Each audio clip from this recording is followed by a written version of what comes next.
Hi, today we'll talk about the IBFX Mini Monitor Indicator. After you've downloaded the setup file from ibfx.com under the Tools section, go ahead and double click on it and follow the on-screen instructions. First screen you'll get is the welcome message. Just click on Next, read the user license agreement and then select I accept and click on Next. Select your installation path. By default it should be C Program Files Interbank FX Trader 4 and click on Install. Then click on Finish and start your MetaTrader 4 platform.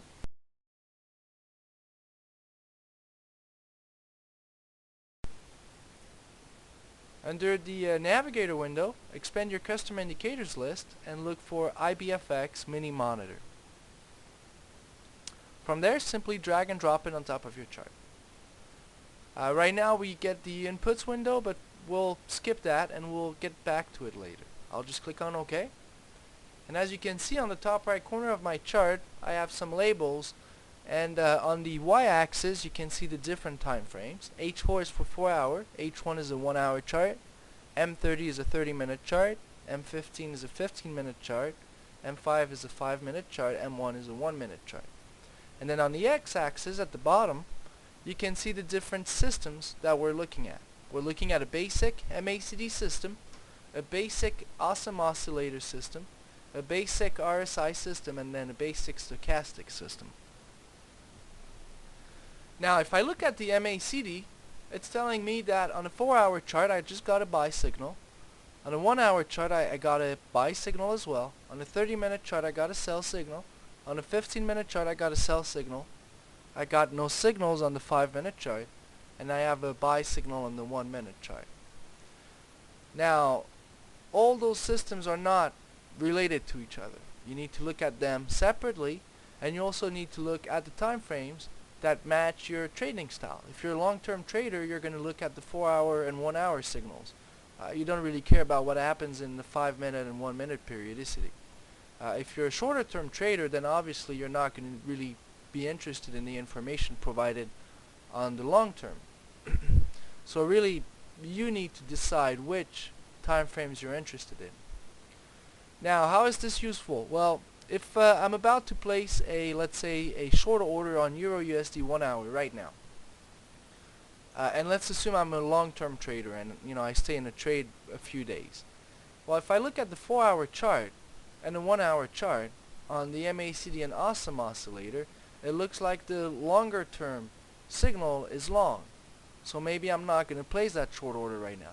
Or if I decide to place that short order based on the M30 and 15 minutes, I'll just know that this is just a small retracement and that I should keep a small profit target and a small stop loss, and keep a very tight leash on that trade, and that it's not going to last very long. Now what do I mean by standard systems? Well, let's have a look at the indicators. By the way, the indicators that we're using here, MACD, Awesome Oscillator, RSI, Stochastic, are the same ones that came built in the MetaTrader 4 platform. So I'll just drag and drop the MACD indicator on top of my chart, and I'm going to click on OK.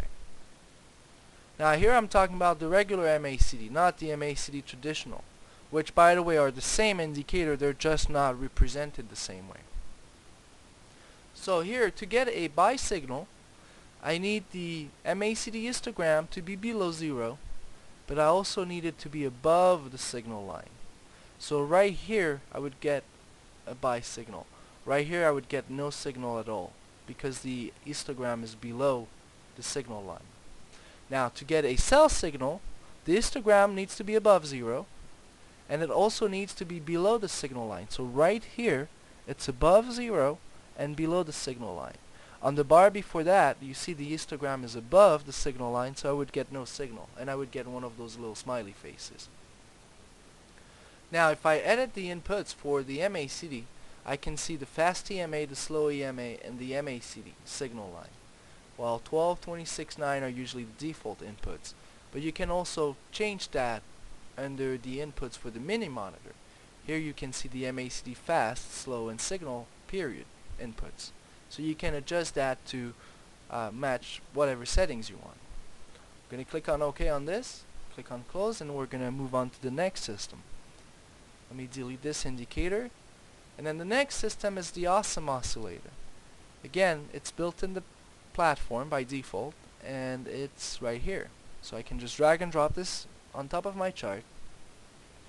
And now I can see the only inputs I can change here are the colors. So I'm just going to click on OK. And by the way, that's why under the mini monitor you don't have any inputs for the awesome oscillator. There's just no inputs for it. Now, we get a buy signal on this indicator when the awesome oscillator is below 0 but green. Now it's going to turn green when the current value is greater than the previous value. So you see here it's lower, it's going lower, so it stays red, and as soon as it turns around it turns green. So when it turns green and it's below 0, we're going to get a buy signal. To get a sell signal, we need the awesome oscillator to be above 0 and turn red like this. Now let me delete this indicator and let's move on to the next one. The next indicator is the relative strength index. It's also part of your built-in indicators.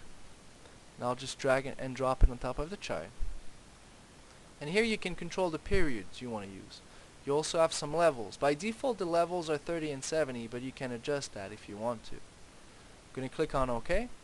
And I'm going to get a buy signal when the indicator is below 30, and I'm going to get a sell signal when it's above 70. Now if I edit the inputs on the mini monitor, again I right click on the background, select indicators list, select IBFX mini monitor and click on edit. Scroll down to the RSI settings. I can control the periods and I can control the overbought and oversold levels. So I could say, just give me a buy signal when it's below 10. And then give me a sell signal when the indicator is above 90.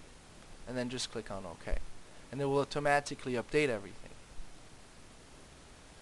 Let me delete this indicator, and then the next system is the stochastic.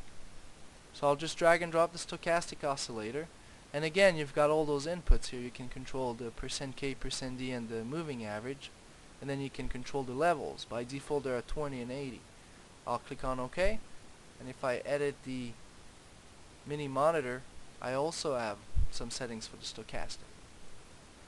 So here I'm going to get a buy signal when the stochastic, which here is the blue line, the stochastic line is below 20, but it also has to be above its signal line. So like right here I would get a buy signal. To get a sell signal, the blue line, the stochastic line, has to be above 80, which right here for example, but it also has to be below its signal line. So I would get a sell signal right here. Let me delete this indicator. And you know what? Let's have a quick look at the last inputs. The last inputs are just cosmetic setting. You can control the font size, the font type, the colors, and also the corner you want the data displayed on. By default you want to leave it to 1 because it's really the best place for it. But you can also put it on the top left corner if you set it to 0, the bottom left corner if you set it to 2, and the bottom right corner if you set it to 3. So you have 0, 1, 2, 3. Just to show you 1, let's do 3, and click on OK. Now if I click on close, and now if you look, the indicator is at the bottom right corner. Problem with that is usually the chart gets stuck into it. Another spot that's usually pretty good is the bottom left corner, but by default it's set on the top right corner, which is 1. And you can play with those settings and see whatever works for you. Hopefully this presentation was helpful. If you have any questions, please send us an email to support@ibfx.com and we'll be happy to help out. Thank you.